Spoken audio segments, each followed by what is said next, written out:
Why would a judge tell me at trial that I have to rephrase my question? You want to know the answer?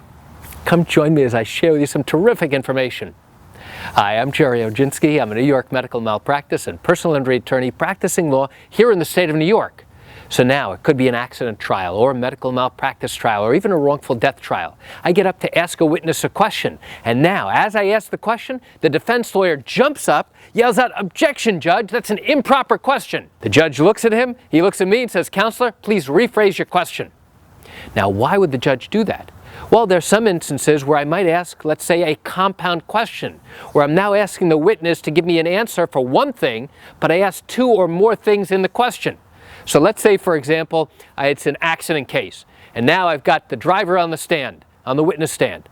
I say, "Mr. Jones, isn't it true you were speeding and you went through the red light at the same time?" "Objection, Judge, that's a compound question." Now the judge says, rephrase it. "Okay.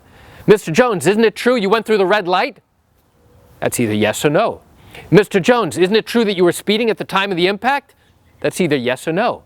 And now I'm going to ask an entire series of questions to determine whether or not this driver was in fact speeding. And there are different ways to do that. Different strategies, different tactics. Same thing with the red light.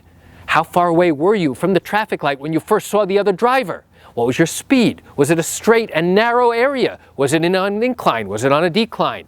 Did you maintain your speed throughout the entire distance? What distance did you travel from the time you first saw the car until the impact? How long did it take you to go from the time you first saw the car until the impact? So using things such as speed, time, and distance, we can plug those numbers into a formula to determine whether or not this person really was speeding. And about the issue about whether or not he went through a red light, well, now we're going to have to rely on other eyewitnesses, other witnesses to the incident. So if I ask a compound question, the judge will tell me, "Mr. Oginski, please rephrase your question." And you know what? I'll be happy to do so. I can ask the same question 20 different ways. Any good experienced trial attorney will be able to do that. You'll find that some novice young attorneys get so flustered and so upset when the judge turns around and says, "Counselor, rephrase your question."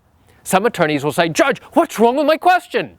That's the wrong response. You don't want to say that because that shows your naivete. It shows that you're inexperienced.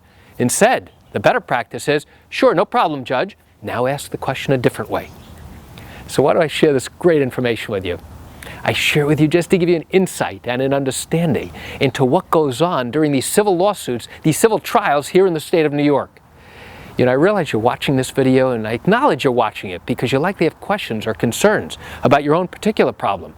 Well, if your matter happened here in New York and you're thinking about bringing a lawsuit, but you have questions that need to be answered first, what I invite you to do is pick up the phone and call me. I can answer your legal questions. You know, this is something I do every single day, and I'd love to talk to you. You can reach me at 516-487-8207 or by email at Gerry, Gerry, at oginski-law.com. That's it for today's video. I'm Gerry Oginski. Have a great day.